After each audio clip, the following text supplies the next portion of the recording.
తెలుసుకుంటూ వచ్చాము. నీతి మార్గములలో మనము నడవవలసినటువంటి వాళ్ళుగా ఉన్నాము. ఇప్పుడు ఆ నీతి మార్గములలో మనము నడుస్తూ ఉంటే దానిలో ఇంకొక మార్గం ఉంటుంది. క్రమముగా విశ్వాస మార్గమైతే ఒక్కటే. స్టార్టింగ్ విశ్వాస మార్గము దానిలో పోతున్నారు. ఆ మధ్యలో మరలా మీకు రక్షణ మార్గము అనేది దొరుకుతుంది. ఆ మార్గంలోంచి వెళ్తున్నారు. ఆ తర్వాత నీతి మార్గం అనేది మళ్ళా దానిలో కనబడుతుంది. మార్గం అయితే ఒక్కటే. ఆ నీతి మార్గంలో కూడా మళ్ళా ప్రయాణం చేస్తూ ఉన్నారు. అప్పుడు మీకు సామెతల గ్రంథము 12వ అధ్యాయము 28వ వచనాన్ని మీరు చదవండి.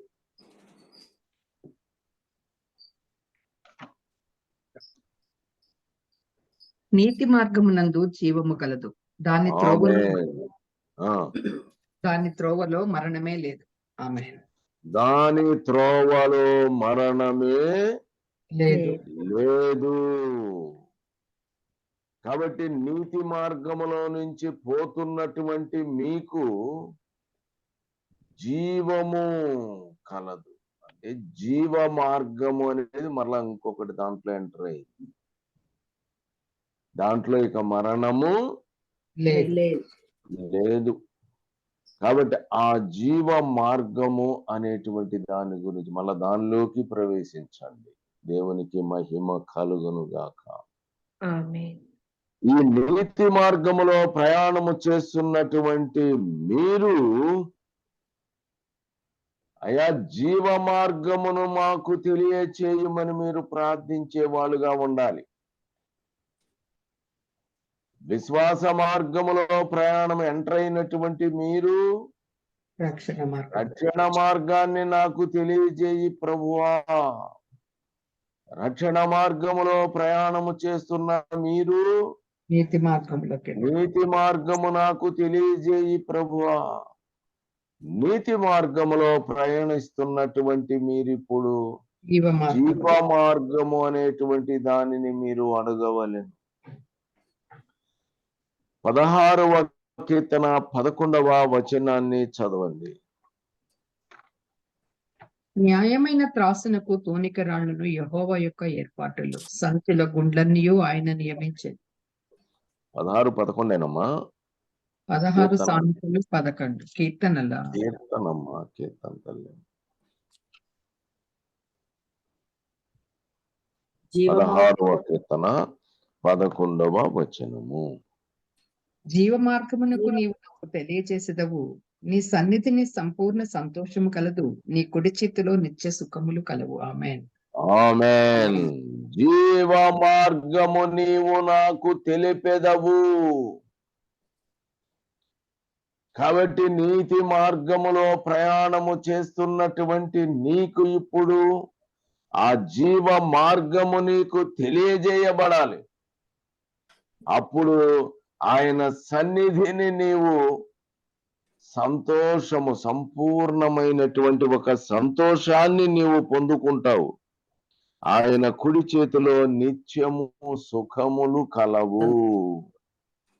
కాబట్టి నీకు ఆ సంతోషము, సంపూర్ణమైన ఒక సంతోషము నీలో కలగాలి అంటే జీవ మార్గము ఆయన నీకు నిత్యము సుఖములు నీకు కలుగజేయాలి అంటే నీతి మార్గములో ప్రయాణము చేస్తున్న నీకు ఇప్పుడు జీవ మార్గము గురించి ఆయన నీకు తెలియజేయాలి.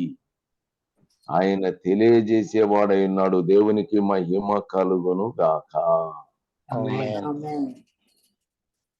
కాబట్టి ఇదంతా కూడా జీవము గల దేవుని యొద్దకు మార్గములు.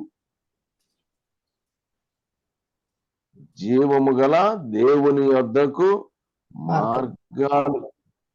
కాబట్టి ఇప్పుడు ఆయన జీవ మార్గాన్ని నీకు తెలియజేయాలి. అందుకని ఆయన అంటున్నాడు, నేను జీవ మార్గాన్ని మరణ మార్గాన్ని రెండిటిని మీ ఎదుట పెట్టేశాను. ఇర్మియా గ్రంథం 21:8 చెప్పుకున్నాడు. జీవ మార్గాన్ని మరణ మార్గాన్ని నీ ఎదుట పెట్టి ఉన్నాను అని చెప్పారు. కాబట్టి ఇప్పుడు నువ్వేం కోరుకోవాలి? జీవ మార్గాన్ని. అయ్యా నాకు జీవ మార్గాన్ని తెలియజేయనాయనా అని నీవు అడిగినట్టయితే ఆయన నీకు జీవ మార్గమును తెలియజేస్తాడు. ఎందుకంటే ఈ మార్గం ఎక్కడికి పోయేది అంటే జీవము గల దేవుడు పరలోకమందున్నాడు. ఆ పరలోకానికి పోయేటువంటి మార్గమే జీవ మార్గము.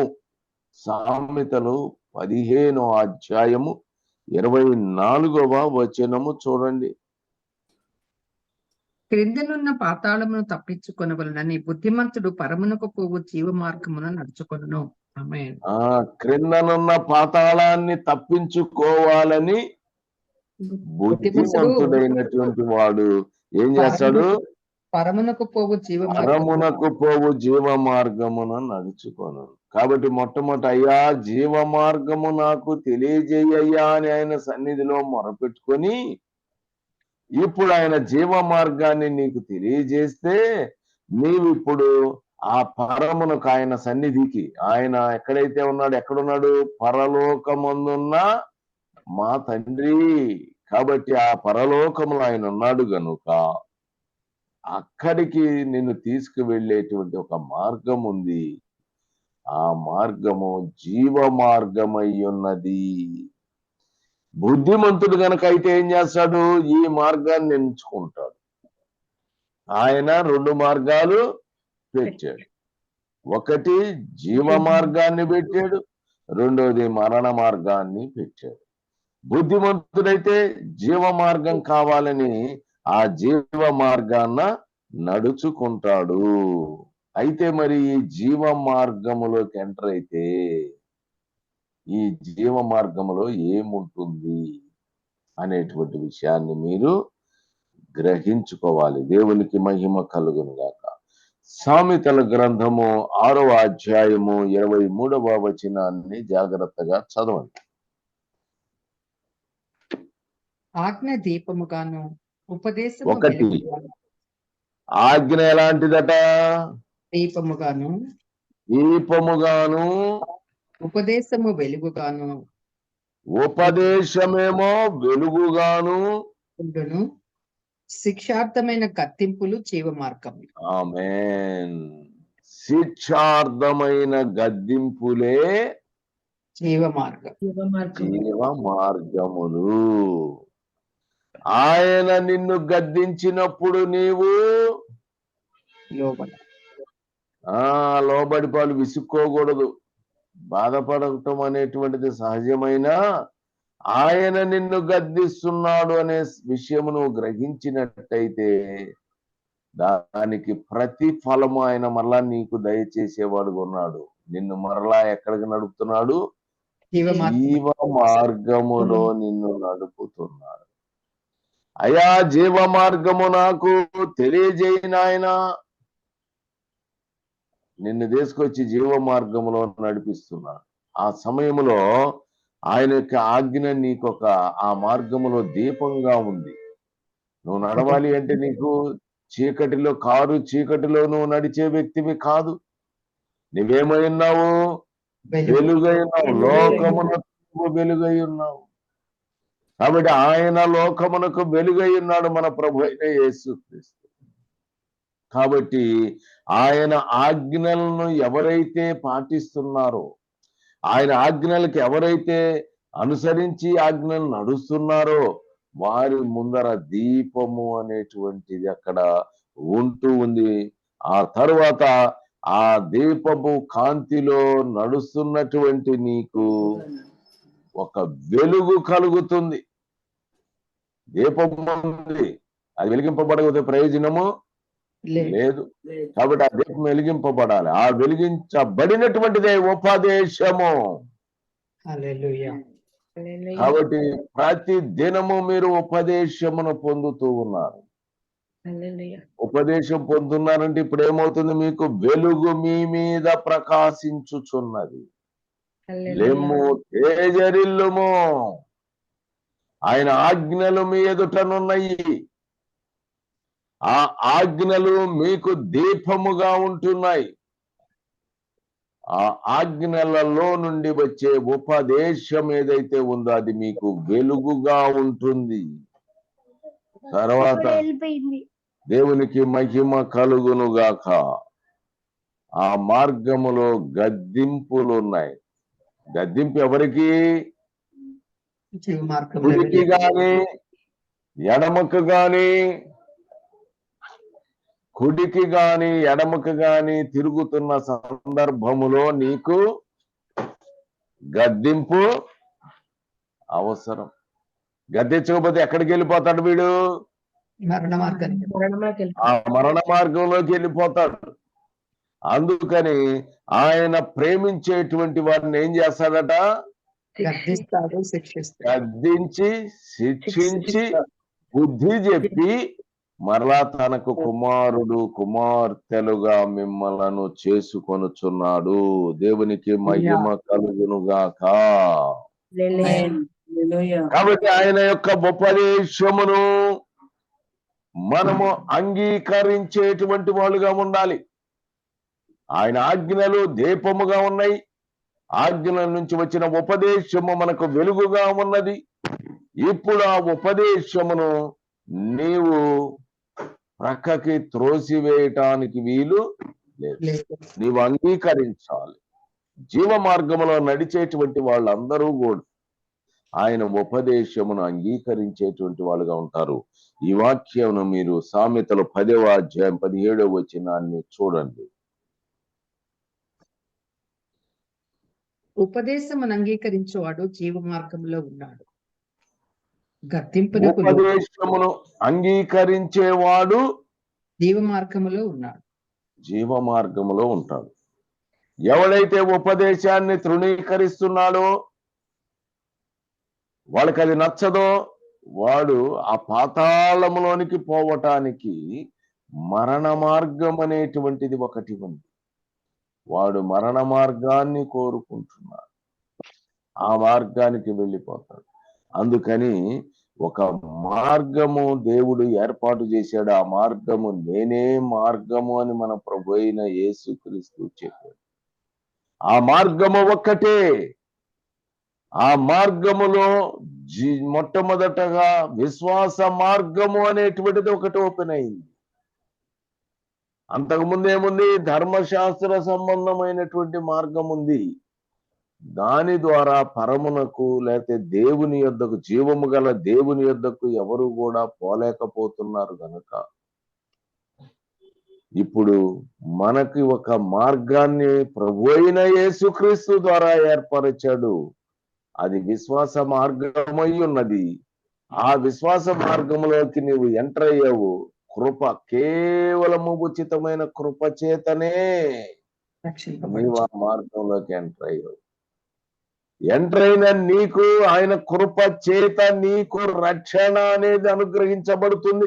ఇప్పుడు రక్షణ మార్గములో నీవు ప్రయాణము చేస్తూ ఉన్నావు. రక్షింపబడిన నీకు నీతి మార్గము ఓపెన్ అయింది. ఇక నీతిని అనుసరించి నీవు ముందుకు కొనసాగేవాడుగా ఉన్నావు. నీతి మార్గమందు నీవు నీతిమంతుడుగా పోతున్నప్పుడు నీకు గద్దింపులు అనేటువంటివి నీకు ఆయన చేస్తున్నాడు. ఎందుకు చేస్తున్నాడు? నీతి మార్గము నుంచి నీవు జీవ మార్గములోనికి ప్రయాణము చేయవలసిన వాడుగా ఉన్నావు. కాబట్టి ఇప్పుడు ఈ జీవ మార్గములోనికి నీవు ప్రవేశించి నడుస్తున్నప్పుడు నీవు గద్దింపబడుతున్నావు. నీవు గద్దింపబడుతున్నావు అంటే నీవు పరమనకు పోయే జీవ మార్గంలో నడుస్తున్నావు అనే విషయాన్ని నీవు గ్రహించాలి. నేను ఆయన గద్దించాడంటే నువ్వు డేలా అయిపోయి ఆయన్ని విడిచిపెట్టే స్థితిలో నువ్వు ఉండకూడదు. మళ్ళా మరణ మార్గంలోనికి పోయే పరిస్థితి ఉండకూడదు. నువ్వు పాపం చేసి గద్దింపబడితే వేరు.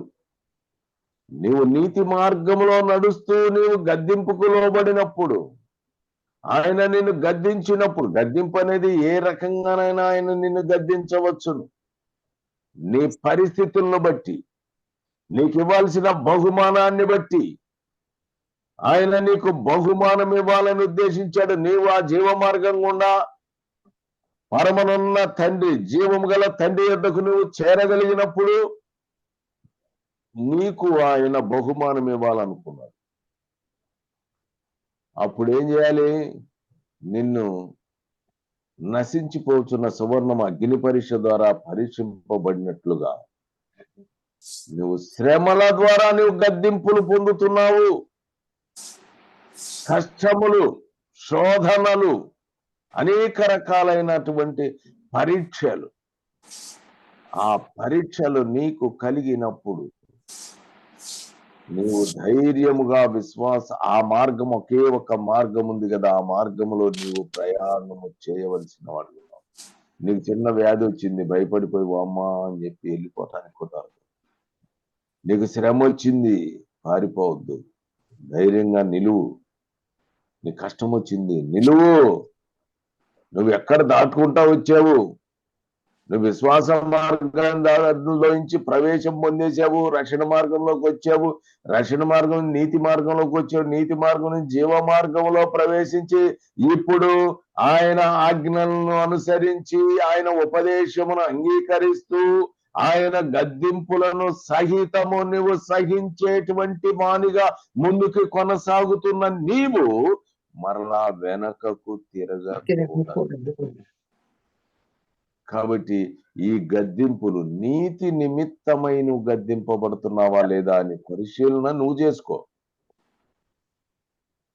నీతిని అనుసరించటం వలన ఆయన బహుమానము నీకు అనుగ్రహించుట, పరిశుద్ధతలో నువ్వు పాలు పొందాలనే ఉద్దేశం మీద నువ్వు అటు ఇటు తిరిగితే నిన్ను నీతిమంతుడు అనేక మార్లు కూడా ఏం చేస్తాడు? 7 మార్లు పడ్డా కూడా తిరిగి ఆయన లేపుతున్నాడు. కాబట్టి నీతి మార్గంలో నడుస్తున్నావు, కింద పడుతున్నావు. పడినప్పుడు ఆయన ఏం చేస్తున్నాడు? లేవనెత్తుతున్నాడు. ఎలా లేవనెత్తున్నాడు అంటే నువ్వు పడినటువంటి ఇష్యూ ఏదో ఉందో దాని మీద ఒకటి వేస్తాడు, గద్దింపు.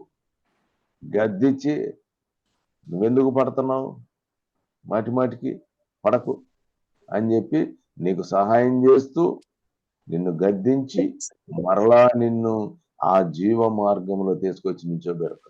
దేవునికి మహిమ కలుగును గాక. కాబట్టి గద్దింపులు, శిక్షార్థమైన గద్దింపులు జీవ మార్గములు. దేవునికి మహిమ కలుగును గాక.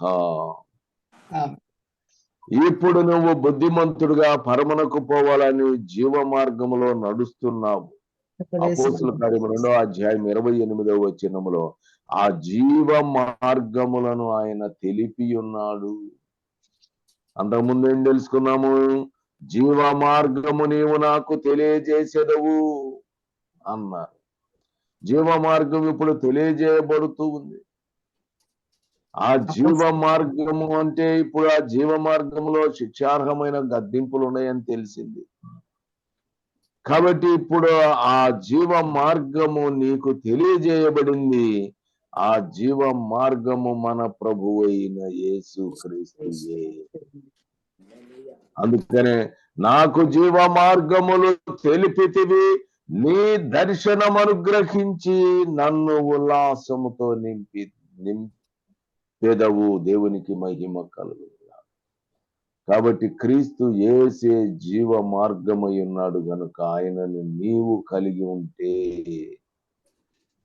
నీవు జీవము కలిగిన వాడుగా, జీవ మార్గములో ప్రయాణము చేసేటువంటి వాడుగా నీవుంటున్నావు.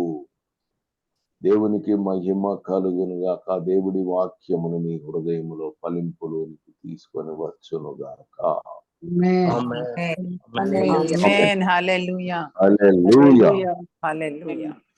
చిన్న పలబలం.